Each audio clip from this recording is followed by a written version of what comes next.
చెప్పంటారా తల్లి?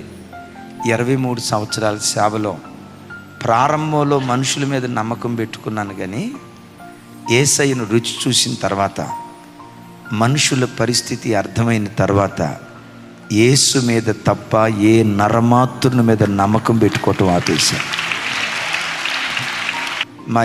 మేము ఉండే ఇంటి ఓనర్ గారు 10వ తారీఖు కల్లా అద్దె ఇవ్వాలి, 1500. ఈగపోతే అస్సలు ఊరుకోదు. అప్పటికి అద్దె కట్టలా. పాస్టర్ గారు, ఇప్పుడు తారీఖు 15 అవుతుంది, మీరు అద్దె కడతారా, వచ్చి నన్ను బలవంతంగా ఖాళీ చేయమంటారా అంది.